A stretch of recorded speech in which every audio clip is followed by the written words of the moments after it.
do cânone literário. A pesquisa acadêmica sobre a história e a prática sexual começou a ganhar uma presença mais significativa na academia anglófona em meados do século XX, com o estabelecimento do Kinsey Institute for Sex Research em 1947 e do One Institute for Homophile Studies em 1956, ambos nos Estados Unidos da América. Em paralelo, organizações políticas de afirmação dos direitos gays e lésbicos vão se tornando mais proeminentes. A Mattachine Society, fundada nos Estados Unidos em 1951, foi a primeira e mais longeva organização a lutar pelos direitos dos homossexuais e a pioneira a contar com a participação ativa também de mulheres lésbicas. A urgência do ativismo gay e lésbico nos Estados Unidos aumentou com o decreto de 1953 do presidente Dwight Eisenhower, declarando gays e lésbicas uma ameaça à segurança dos Estados Unidos da América e proibindo-os, por conseguinte, de ocupar cargos no serviço público norte-americano. O consequente Lavender Scare, como ficou conhecido, fez com que milhares de pessoas fossem publicamente expostas como homossexuais e demitidas de seus empregos ou cargos públicos. Em resposta, a Mattachine Society, junto com outras organizações, começou a liderar protestos públicos contra o assédio e a discriminação de sujeitos homoeróticos. Esses movimentos se tornam ainda mais intensos, organizados e frequentes após os levantes de Stonewall, na Nova York de 1969. Na década de 1970, uma série de ações e movimentos extremamente homofóbicos nos Estados Unidos chamaram ainda mais a atenção para a necessidade de coalizões de gays e lésbicas. O assassinato de Harvey Milk, em 1977, o primeiro homem assumidamente gay eleito para um cargo público, culmina na primeira marcha nacional sobre Washington pelos direitos de lésbicas e gays em 1979. Mais ainda, foi o advento da epidemia de HIV/AIDS, no início da década de 1980, uma das influências mais diretas para o desenvolvimento da atual teoria queer nos círculos acadêmicos de liberalismo. As diretrizes desavergonhadamente homofóbicas do governo de Ronald Reagan e do gabinete de Margaret Thatcher na conduta dos primeiros anos da epidemia de HIV geraram respostas políticas radicais nos dois países, destacando-se a formação dos grupos ACT UP nos Estados Unidos em 1987 e Outrage no Reino Unido em 1990, ambos buscando não apenas apoiar as vítimas da pandemia, mas e sobretudo agir politicamente, forçando as casas parlamentares norte-americana e britânica a derrubar leis que segregavam e perseguiam homossexuais. Todos sabemos, já sabíamos then e sabemos now, pois reencenamos algo semelhante durante a pandemia de Covid-19, que uma postura negacionista frente a crises sanitárias será sempre confrontada por dados do real, que exibem corpos empilhados, desestabilizando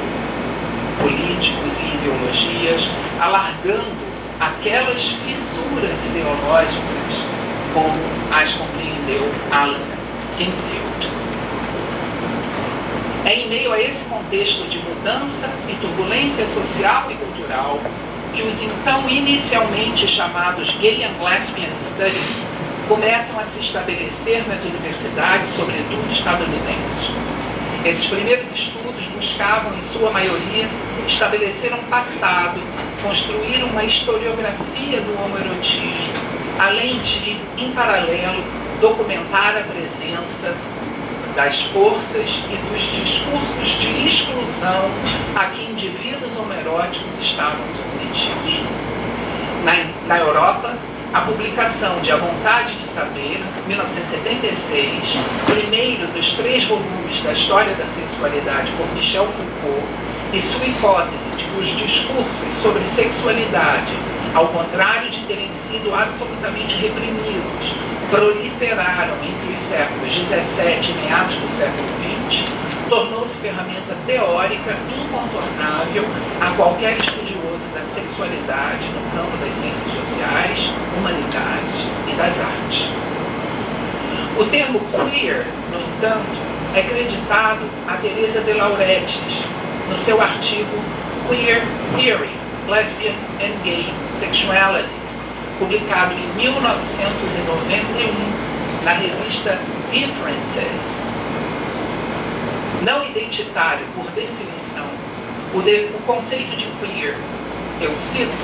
conjuga aspectos políticos e epistemológicos radicais,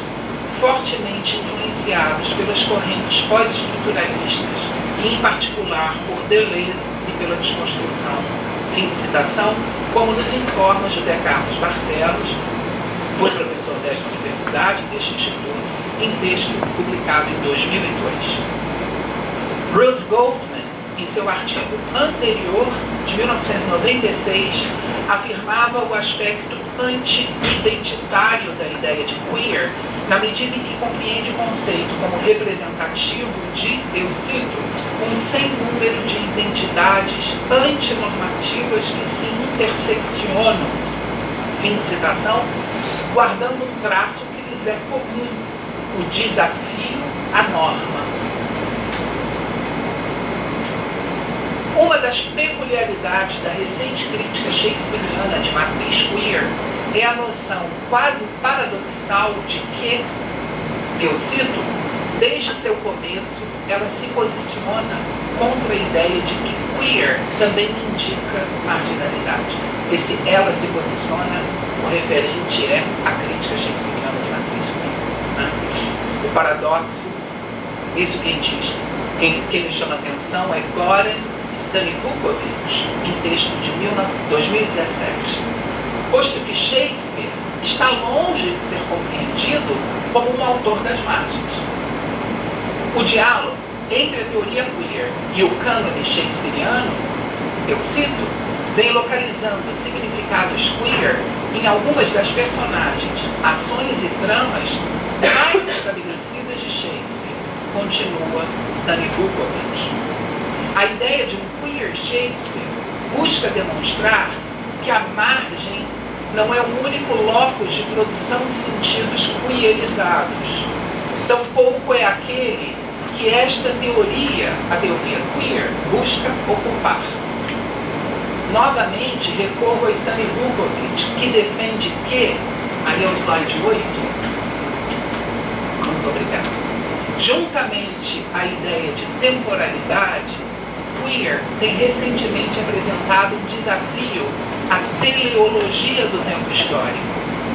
A ideia de que, ao longo do tempo e da história, queer sempre foi uma imaginação voltada para o futuro e que tende a privilegiar a vanguarda. E nos traz, Stanivukovic nos traz o exemplo de Hamlet, peça de 1600, 1601, a mais central das peças do cânone shakespeariano, que, segundo o professor da St. Mary's University, é uma peça que desafia ortodoxias de toda sorte, da ideia de teatro à semântica da língua inglesa, o que, somado ao fato de centralizar a ideia de corpo, o corpo político, o corpo de Ofélia, o corpo de Gertrudes, os corpos de Rosencrantz e Guildenstern, o corpo de Laertes, o corpo de Polônio, o corpo de Yorick, o corpo do próprio Hamlet, nos faz ver a obra como um estudo experimental acerca de novas relações sociais produzidas por interrupções no tempo, na ordem social e na própria existência em sua dimensão corpórea. O volume organizado por Madhav Menon em 2011, Shakespeare, A Queer Companion to the Complete Works of Shakespeare, representa um experimento crítico ousado, pois seu projeto cobre todo o cânone de peças e poemas de Shakespeare. Os colaboradores do volume, alguns dos quais não são especialistas dos séculos XVI e XVII, mas estudiosos da teoria queer, se propuseram a construir uma leitura do cânone shakespeariano em torno da ideia de queerness, investigando em cada uma de suas obras questões de corpo, sexualidade, desejo, performance e performatividade de gênero. O compêndio de Menon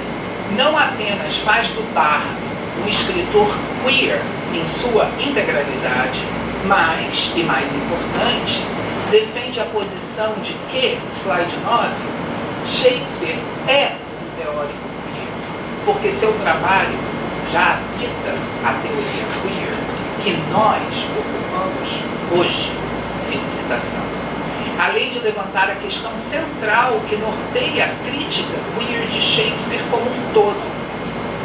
mostrar como a teoria queer pode se formular a si mesma em uma mirada, em uma olhada para trás, para o passado, e não apenas para o presente, para as práticas sociais contemporâneas, sem, ainda assim, temer o perigo do anacronismo. Mais recentemente, Stephen Guidry, em seu livro Shakespeare and Queer Representation, publicado no ano de 2001, subscreve a posição teórica de Goran Stanivukovic e Madhav Menon, argumentando que o texto literário deve ser retirado da posição de um simples objeto sobre o qual o crítico atua, podendo ser também tomado como um discurso que informa a teoria.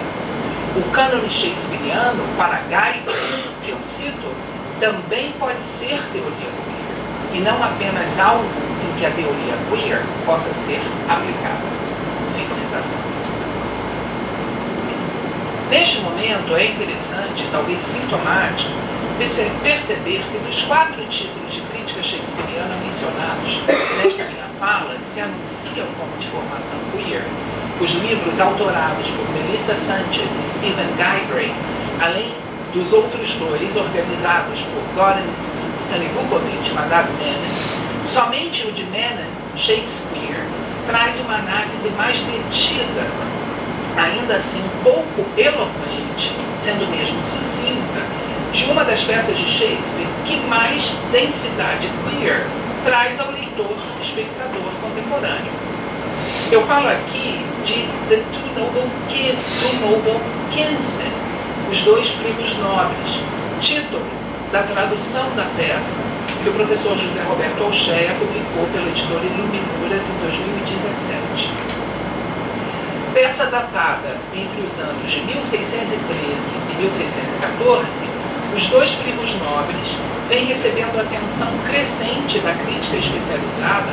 no concernente à questão da autoria, sendo inconteste o fato de que o texto nasceu a 4 mãos, fruto da colaboração entre Shakespeare e John Fletcher, fato valorizado na tradução de Alcheia, que traz na capa do volume o nome dos 2 autores.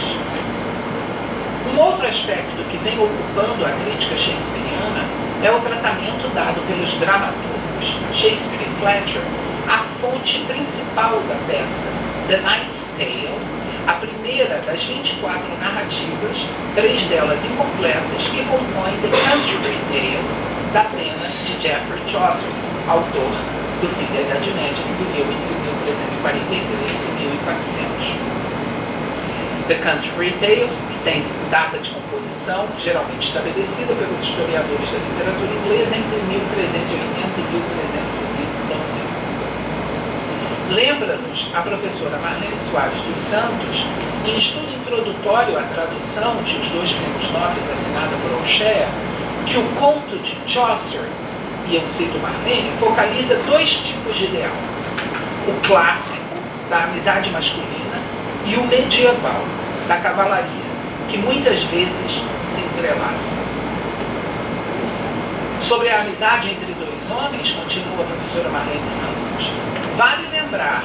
de que tal ideia havia ganhado novo ímpeto por meio do humanismo inglês, que divulgou a obra de Aristóteles, Ética, a Nicômacos, e a de Sêneca, sobre a amizade. Fim de citação. Porém, voltando à fonte primeira ou mais imediata da peça, isto é, a Chaucer, se o ideal de amizade entre homens e o ideal de cavalaria se entrelaçam em The Knight's Tale, Podemos também afirmar que esse entrelaçamento acaba forjando uma tapeçaria que compreendemos hoje retratar outros ideais, o de heteronormatividade e o de masculinidade hegemônica, visto que, de acordo com o renomado medievalista holandês Huizinga, em seu The Waning of the Middle Ages, eu cito, a busca pela glória pessoal era o atributo característico dos homens do Renascimento. Fim de citação. Tal tessitura entre amizade masculina, ideal de cavalaria, heteronormatividade e masculinidade hegemônica se apresenta, porém, com contornos mais ou bastante problematizados na obra de Shakespeare e Fletcher, posto que a peça, em minha leitura, trata também de afetos, talvez não ideais ao seu tempo, mas certamente difundidos entre as práticas sociais inglesas ao tempo dos dramaturgos, como atesta a carta do rei Jaime I ao Duque de Buckingham, com a qual abri a minha fala, que extrapolam o prescritivo patriarcal das relações heteroeróticas, ao figurar relações que lutam para não serem estranguladas por uma cultura cavaleiresca que, embora residual ao tempo jainesco, e aqui lanço mão do vocabulário do teórico britânico Raymond Williams, é dominante na Tebas e Atenas da peça, tanto na Tebas e Atenas da peça, quanto na Inglaterra do século XIV, de Chaucer. Assim,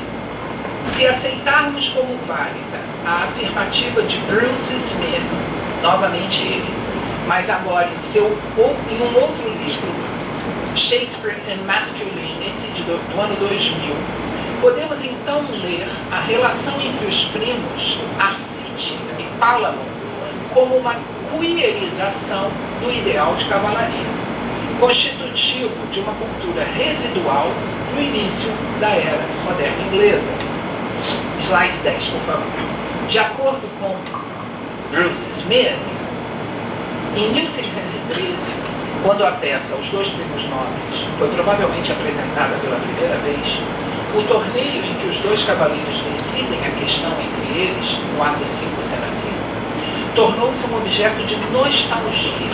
um cenário teatral apropriado para um código de masculinidade obsoleto, que pertencia ao tempo de Chaucer, não do rei Jaime. Fim de citação. A cavalaria, que idealmente se construiria sobre relações afetivas e eróticas homossociais mais heteronormativas, encontra-se, porém, agudamente problematizada na peça de Shakespeare e Fletcher. Na tragicomédia, Arcite e Palamon rivalizam pelo amor de Emília, mas não sem também expressarem erotismo e desejo um pelo outro, em um triângulo amoroso que pode ser recebido por nós, leitores e espectadores da contemporaneidade, como a figuração de uma dinâmica de afetos e desejos que desafia o ideal nostálgico da cavalaria medieval de que Bruce Smith fala. Esse desafio à heteronormatividade nos convida a retomar a noção de queerness, conforme sintetizada pela teórica estadunidense